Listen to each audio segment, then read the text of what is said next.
Welcome to my humble abode. Today I'm going to be watching and reacting to some Mr. Ballen. I'm just kidding, Mr. Ballen. We're going to be checking out this soldier fought in the trenches for 30 years, So yeah, we're just going to be checking this one out, reacting to it a bit. And of course, if you want to watch it without me yapping, go ahead and check out his channel down below in the description. Yeah, with that, let's get to watching. Sometimes the truth is stranger than fiction.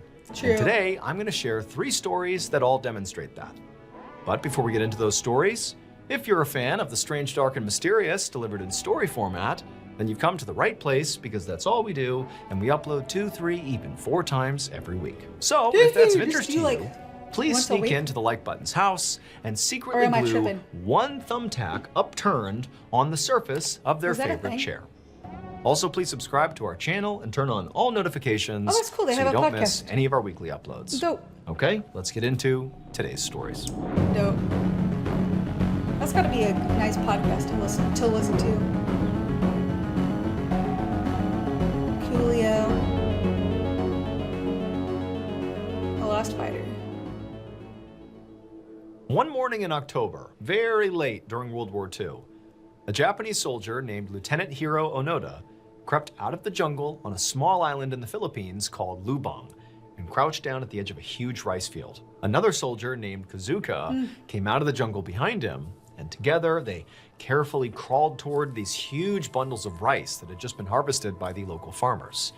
And when they reached the first bundle, Onoda took 2 torches out of his bag. So when Onoda first arrived in Lubang, his mission had been to destroy the island's airfield. But everything had gone completely wrong. Allied forces, who were the enemy of the Japanese, had attacked the island. Don't destroy the rice. The Japanese had evacuated. But by accident, they had left Onoda and Kazuka behind. And as far as they knew, there could be others who had been left behind as well, but that's wild. As for right now, it was just those 2. That doesn't seem like an accident, even though these 2 soldiers really had no idea if they would survive this, if they would ever get rescued or not, they still had a mission to do, and that was, to attack the enemy. And these bundles of rice, they knew were going to be sent to the other side to feed their enemy. And so they had to destroy them. So now Onoda lit the 2 torches, and then he and Kazuka set fire to the first bundle of rice. You're gonna fuck up the farmers, then dude. They took off running, stopping every few feet to set fire to another bundle of rice until the entire field was on fire. Gunshots rang out, and Onoda realized the enemy must have seen them. So he and Kazuka dropped their torches and they fled back into the jungle. Now, this pattern of attacking and sabotaging their enemy and then retreating back to the jungle where they could hide out was one they had done many, many times. The it was sort actual of like the one though. thing that anchored their existence. They were actively still fighting the enemy until either they were killed or rescued. That was their North Star. Normally, they were quite good at this and they would be able to escape the enemy and get back to the jungle. But this time, as they were running away and Onoda's dodging bullets, literally, he heard Kazuka yell out behind him and then fall to the ground. A few weeks later, Onoda was alone, and he was patrolling the north side of the island. Kazuka had been shot and killed during their rice field sabotage, and so now Onoda was very likely the only Japanese soldier left on this island. And while Onoda knew, he was honor-bound to keep on fighting even by himself, which was obviously mentally much harder to do, by now he was just exhausted and depressed, living off banana peels and whatever else he could steal from local farmers. It was a pretty miserable existence. And also, ever since the Allied forces had killed Kazuka, they had somehow learned Onoda's name, and they'd stepped up their operations targeting him specifically. Onoda had had to leave the jungle and move into this underground cave he had found. But even there, he could still hear the sound of fighter jets flying overhead, clearly looking for him. And sometimes groups of enemy soldiers would patrol the jungle looking for him, which was near his cave, and they would call out for him by name and tell him to stop hiding and come on out. Now, as Onoda continued his patrol, he heard voices. So naturally, he crouched down and hid behind a boulder. And soon, 3 enemy soldiers came into view, and they clearly had no idea that Onoda was watching them because the rifles were slung over their shoulders and they were just kind of joking around with each other. But Onoda still panicked because he knew pretty soon they would notice his footprints and they would track him to his hiding spot. So even though there was clearly a part of Onoda that was very ready to be done fighting this war, finally, even if it meant being captured, really, he still forced himself to raise his rifle, take aim, and fire. Months passed by, and Onoda knew it was very likely springtime, and it had been weeks since he had seen any enemy soldiers on his patrols. He was holed up in his underground cave, and he was reading a letter that he had saved from home. And then he heard movement overhead, and somebody above ground called his name. So instinctively, Onoda reached for his rifle, but before he could do anything like pop out of the cave and start shooting, the person who had called out began to speak. And Onoda realized he knew this voice, and it was not an enemy soldier at all. Oh, shit. Onoda crawled out of the cave, and when he saw the person standing there who was speaking to him, he just began to weep. It was his commanding officer, who he had been waiting for all this time. And the commanding officer was walking toward him with a group of other soldiers, friendly soldiers. Onoda climbed to his feet and immediately saluted the officer and asked if he was finally allowed to go home. And the officer said yes, because it would turn out that the date was March 9th, 1974.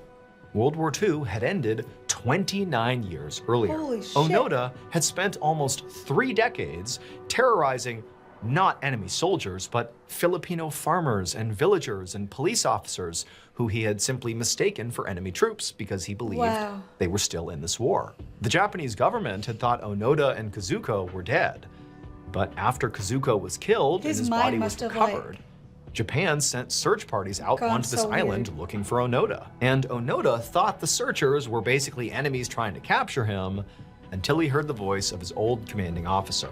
And at that point, he finally came out and laid down his arms. When Onoda finally returned to Japan, he received a hero's welcome. Wow. But it was sort of tainted because, innocent lives were lost when he was on this island believing he was fighting a war. In many ways, he was sort of terrorizing innocent people. He was. He just didn't know it.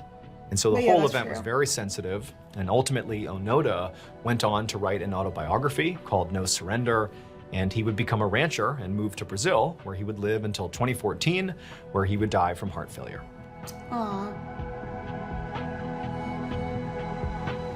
Man, this just proves that war is terrible and pointless and just god awful for both sides. The amount of stress you're under, and then your mind just has to completely alter and change, obviously, just from everything. I've never been to war, but I just can't imagine. Your entire being must be fully different than it was before you went, you know what I mean? But God, that's awful. I mean, poor him, but also poor just the ranchers and everyone who lived there who had nothing to do with it. That's horrible. Horrible, horrible, horrible. The Scenic Drive. Around 11 p.m. on April 19, 1958, a 22-year-old man named Frank Isco drove along a coastal road in Santa Cruz, California, with 2 of his friends inside of his pickup truck. The road they were on was called West Cliff Drive, and it was this beautiful, scenic street that went along a cliff right next to the ocean, so it's got this amazing view. However, as Frank drove, he really couldn't see very much because it was nighttime and the road didn't have any streetlights, so the view was kind of lost on him. Frank glanced over at his friends, but they were both half asleep, and Frank himself was also pretty close to nodding off. So all 3 of the guys were completely exhausted because that morning they'd driven 50 miles from their hometown to Santa Cruz. Wow. And then they'd spent all day outside at the beach.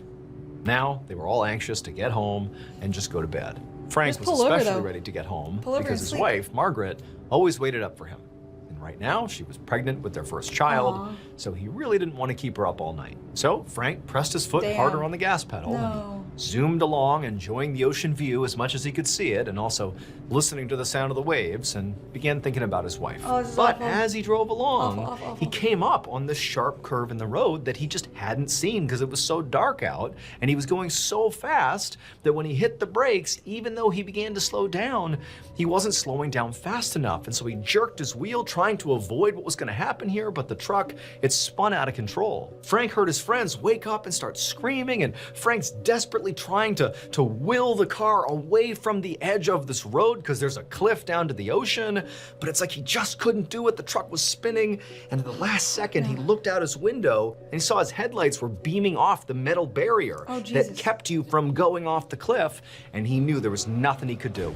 and they slammed into the barrier, and then he felt the truck lurch past the barrier, and all of a sudden it's like they're weightless as he and his friends are falling off the cliff down to the ocean. That's In scary. this split Holy second, shit. as they're literally falling off a cliff, Frank squeezed his eyes shut and just screamed along with his friends. And he expected at any moment that his truck was going to fall into the water and water would pour in through the windows and they would all just sink and drown. There'd be nothing they could do. But amazingly, Frank felt the truck slam into something that was unexpectedly hard. It clearly was not water. And suddenly they weren't falling anymore and there was no water pouring into the truck. What was it? A tree? Frank was obviously disoriented from the impact and the darkness and all the confusion, and he really couldn't see what was going on, but he kind of checked himself and he could tell like he was okay, and he looked over at his friends and they too are completely shaken up, but alive. Everybody's okay, at least physically. And so Frank kind of frantically asked them before they even figured out what was going on here, like, hey, are you guys good? And his friends are like, yeah, we're good. And then instinctively, one of his friends who was sitting on the passenger side of the car opened up the passenger side door and kind of carefully looked out to see what was going on here. And the friends sort of looked at the other two and just said, we're stuck on a ledge. We got caught on a ledge. For a second, all three of the friends just froze. It was almost like if we move too much, maybe the car will rock off the ledge and fall the rest of the way down. Yeah, I mean, it can. But the friend kind of looked out again and it seemed like they were actually stable on this ledge. Basically, by some miracle, they had only fallen maybe 20 feet down this cliff, hit this ledge, and stopped instead of careening all the way down to the ocean, which, would have likely been death. Yeah. Frank was so relieved and was so just amazed at their turn of luck in some ways that they had landed miraculously right here that he just started to laugh because all they'd have to do now is just carefully climb out and flag down a motorist. The road was like 20 feet above them. They could definitely get to the road or at least signal somebody on the road, and they'd be okay. And so Frank's two friends, they climbed fully out of the truck and actually stood on the rocky ledge on the passenger side. They get out, they're standing there, they're kind of surveying the ocean, thanking their lucky stars that they've survived. And Frank, he wants to get out too, to join them. But he decides to go out his door, open up his door and get out on the ledge that way. Oh no. But as soon as he tried to open his door, he found it was stuck. And so instead, he just began rolling down his window and began climbing out. At the same time Frank was doing this, that's not good. Frank's friends who were standing out on the ledge, they turned around to just look at him to see what he was doing. They could really only see, through the car, the shadowy shape of him in the darkness, but they watched as he clearly was climbing out his window to presumably get out on the ledge and join them. But the instant he climbed out on the other side of the car, even though it was dark, they could sort of see him, the second he climbed out, it was like Frank just vanished. For a second, his friends were like, Frank, where'd you go? Like, where are you?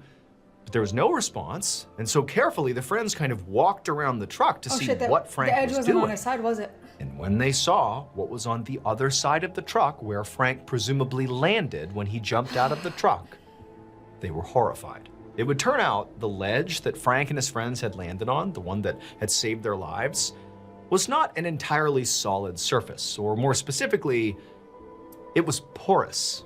In particular, there was one hole, big enough for a person to fit through. Oh, shit. And that hole was on the immediate outside of the driver's side of the truck. What the fuck are And the that chances hole of that? that Frank didn't see when he jumped out of the That's window insane. and he fell into, that hole was the entrance to an underwater cave. And Frank, who survived the fall, is now in this dark cave. He has no idea what's happened, and he starts trying to figure out a way out, and there's all these tunnels going everywhere. No. There's a little bit of water in there, but it's not very deep, and he got lost inside of this cave, and his friends are calling out to him. Rescuers showed up, but by the time the tide came in a couple hours later, Frank was nowhere near the entrance to the hole, so he couldn't let the water rise him up to the exit. He just had to wait for the water to fill in the space he was in, and he drowned. No. Bro, God, man. Oh, it's so sad. He was just trying to get to his wife. But like, what are the odds that a hole just happened to be like right on his side and not the other side, you know? But like we can sit here and be like, oh, he should have, instead of climbing out his window, he definitely just should have like climbed over the middle compartment to like his friend's side. That would have been easier than climbing out a window for sure. And he would have known there was a ledge there. So I mean, I guess in a sense, this story lets us know that what we should do, especially at night when we can't see what's, you know, underneath us, to go out their side to where, you know, we know it's safe. But like, oh, that's so heartbreaking, man. It just happened to be right there where his car door happened to be. God, that's awful. And also, I hope his wife and kid are okay. I mean, this was ages ago, but like, you know, I hope they were doing all right. After a while, obviously, they're gonna mourn him, but like, you know what I mean. That's just tragic all the way around. Horrible. Ballen.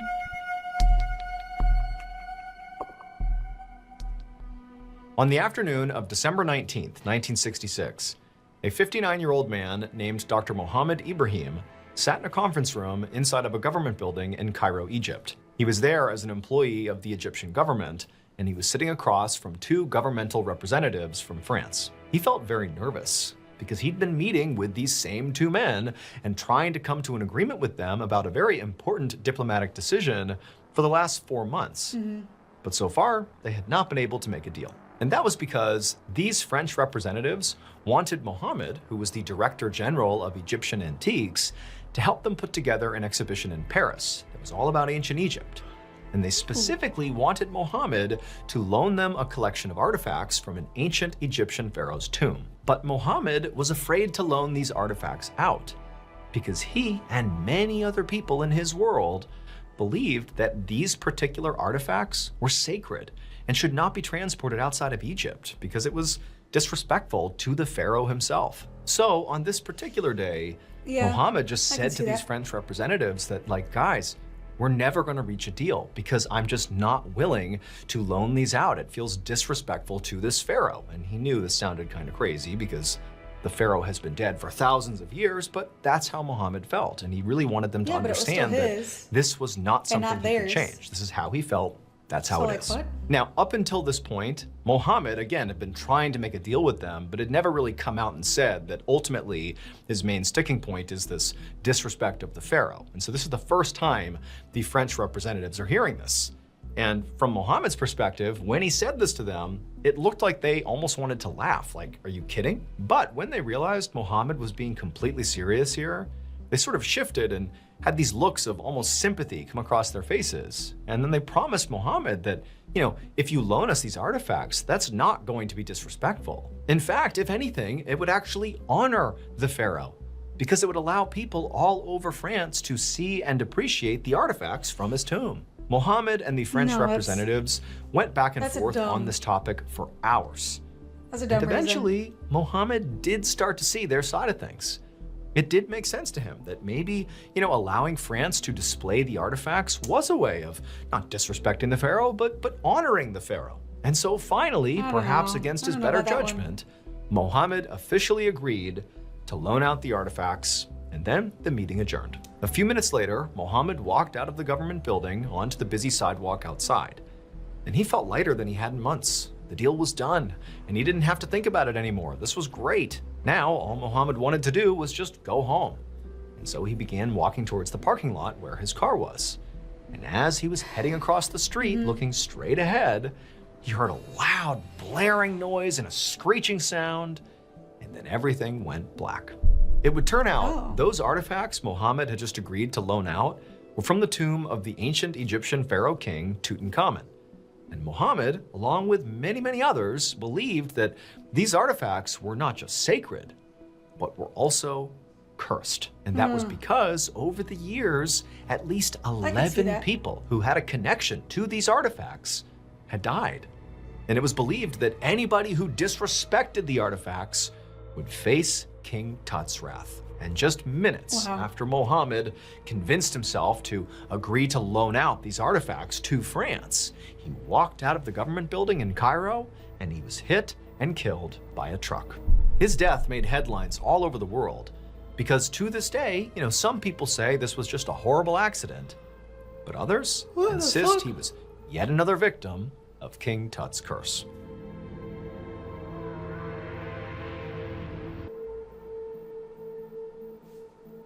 Well, damn. I've definitely heard of like curses from like King Tut or like just Egyptian items in general. Do I believe in it? I don't know. I don't know. I just think it might be a very bad coincidence. Like, what if people know people are taking items out from, from him, and they watch the people take it out, and then they in turn take those people out, so it looks like it's a curse, but it's actually people watching over the items that are making sure no one disrespects the king. So they in turn kill the people taking the items out, but making it look like it's actually like cursed, but it's not cursed, and maybe just a coincidence. Have you thought about that one before? That could be it. That could be it. We don't know. We don't know. But either way, if it is cursed or if it's not cursed and people are just, keeping watch over, his items, you shouldn't be taking his shit. It doesn't matter how long he died for. Those are his items, even in death. Like, you don't take people's shit. That's just fucked up in general, right? Like, leave his items there with him and, enjoy it from his place wherever he is now from afar. You can enjoy it from afar. You don't need it up close and personal. Anyway, that's all I'm saying. You know what I mean? Anyway, those are 3 stories from Mr. Ballen. Let me know down in the comments below what you all thought of these stories. And yeah, hopefully you enjoyed this video. And with that, like it, dislike it, but at least subscribe.